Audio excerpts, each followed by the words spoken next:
स्वागत है आपका हमारे YouTube चैनल याद करके दिखाओ पर।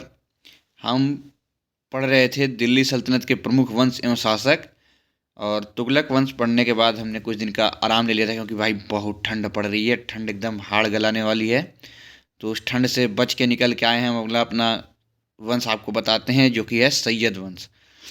सैयद वंश का संस्थापक जो था वो खिज्र खां था, और खिज्र खां आप लोग सुने होंगे तैमूर लंग का नाम। तैमूर लंग एक बहुत ही क्रूर, आक्रामक, आक्रांता था जो पूरे दुनिया में नहीं कह सकते लेकिन पूरे एशिया महाद्वीप में अपनी क्रूरता और लोगों को काटने मारने के लिए बहुत ज़्यादा फेमस था। तो उसी का ये सेनापति था खिज्र खां। ये जब भारत आया तो तैमूर लंग, तो उसने यहाँ से लौटते समय खिज्र खां को यहाँ पे लाहौर ऐसे कई जगह उपहार में स्वरूप में से दे दिए कि इस पे शासन करो।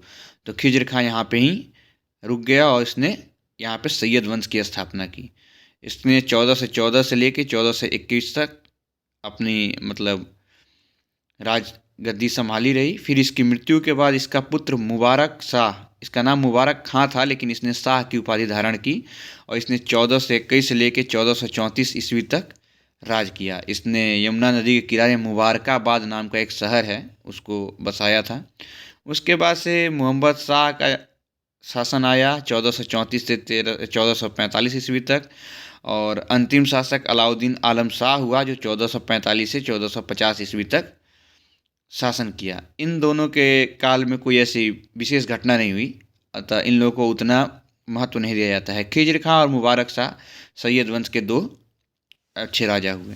फिर इनके पतन के बाद लोधी वंश की स्थापना हुई। लोधी वंश का पहला शासक बहलोल लोधी था। बहलोल लोधी का नाम बहलोल शाह गाजी की उपाधि इसने अपने अपने नाम के साथ लगाई, और 19 अप्रैल 1451 को यह दिल्ली के सिंहासन पर बैठा। इसका पुत्र सिकंदर लोधी का असली नाम निजाम खान था, लेकिन इसने अपने नाम के साथ सुल्तान सिकंदर शाह की उपाधि धारण की, और ये सिकंदर लोधी के नाम से फेमस हुआ। सिकंदर लोधी ने 1504 ईस्वी में आगरा शहर की स्थापना की। जो आगरा का ताजमहल आप देखते हैं, उस आगरा शहर की स्थापना सिकंदर लोधी ने की थी। तो सिकंदर लोधी बहुत ही एक तरह से कहें तो बहुत ही टाइट व्यवस्था रखता था। जैसे कि उसने मुसलमानों को तजिया निकालने के लिए और मुसलमान स्त्रियों को पीरों तथा संतों की मज़ार पर जाने के लिए मना कर दिया था। नागरकोट के ज्वालामुखी मंदिर आपने नाम सुना होगा, उसकी मूर्ति को तुड़वा कर उसके पत्थर को कसाईयों को मांस तौलने के लिए दे दिया था।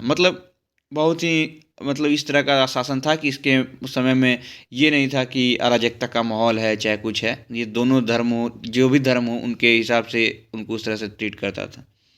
फिर इस वंश का अंतिम शासक इब्राहिम लोदी हुआ, जो कि सिकंदर शाह लोदी के मृत्यु के तुरंत बाद राजगद्दी पर बैठा। सिकंदर शाह लोदी की मृत्यु गले की बीमारी के चलते हुई थी, और इब्राहिम लोदी 1517 ईस्वी में गद्दी पर बैठा, और 1526 ईस्वी में इसने बाबर के साथ पानीपत का प्रथम युद्ध किया। आपने सुना होगा पानीपत का प्रथम युद्ध 1526 ईस्वी में हुआ था।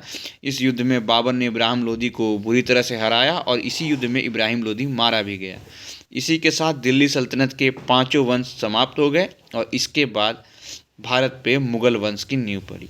और मुग़ल वंश के बारे में हम आपको अगले वीडियो में बनाएंगे। तब तक आप बने रहिए हमारे साथ, देखते रहिए याद करके दिखाओ, और याद करते रहिए, लाइक करिए, शेयर करिए और सब्सक्राइब कीजिए।